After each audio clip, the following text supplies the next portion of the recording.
Hello guys, welcome to YouTube channel. আবার একটা নতুন ভিডিও তোমার সবাইকে স্বাগত জানাই। এগুলো তোমার 725-এর মাল হচ্ছে, মানে তোমার 725-এর মাল, কিন্তু তোমার স্কোয়ার মডেল, বি মডেলের নয়।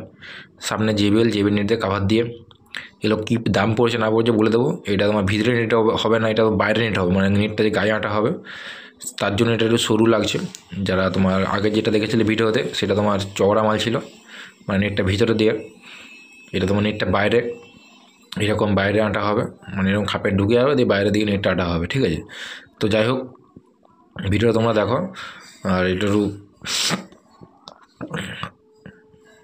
আর তোমার এই যে তোমার ক্যাবিনেটটা 15,500 টাকা দাম। জেবিএল করাও তোমার, আর তোমার এরকম স্কোয়ার মডেল করাও, দাম একই, দুটো দাম একই, আলাদা কোনো ব্যাপার নয়। পিছনে যদি 1 ইঞ্চি দেওয়া হয়, 1 ইঞ্চি দিয়ে দামটা বেশি পড়বে। 1 ইঞ্চি কী প্লাই দেওয়া হয় না হয় তোমাদের দেখিয়ে দিচ্ছি, দেখে নাও। 1 ইঞ্চির যে থিকনেস বা 1 ইঞ্চির যে কোয়ালিটি, সেটা তোমরা দেখতে পাচ্ছ 1 ইঞ্চির থেকেও মোটা, পুরো হেভি মাল ব্যবহার করা হয়। তোমাদের মেপে দেখিয়ে দিচ্ছি আমি যে কতটা কী মাপ আছে। দেখতে পাচ্ছ 1 ইঞ্চি 1 সুতা মাপ আছে প্রায় প্লাই, ঠিক আছে।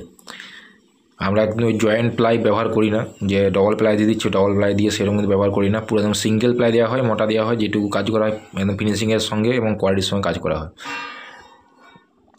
তো যাই হোক, দেখতে পাচ্ছ পিছনে প্লাই দিয়ে দেওয়া হয়েছে। এবার কাঠামো মারা হবে, এটা কাঠামো পুরো ডেড কাঠ দিয়ে মারা হবে। কাঠামোটা তোমার দেখাবো। আমি জাস্ট ভিডিও টাইম পাইনি, ছোট্ট একটা ভিডিও করলাম, পুরো ফিটিংগুলো দেখাবো। আর মাল ওইদিকে ঢাকা দেওয়া আছে, 6 পিস মাল পুরো রেডি করা আছে একদম ফিটিং করে, স্পিকার টিকার লাগিয়ে, সেগুলো তোমাদের দেখাবো ভিডিও করে। তার জন্য ভিডিওটা অবশ্যই দেখবে, আর ভিডিও ভালো লাগলে অবশ্যই চ্যানেলটি সাবস্ক্রাইব করবে। দেখা হচ্ছে পরের ভিডিওতে। Tata, bye bye.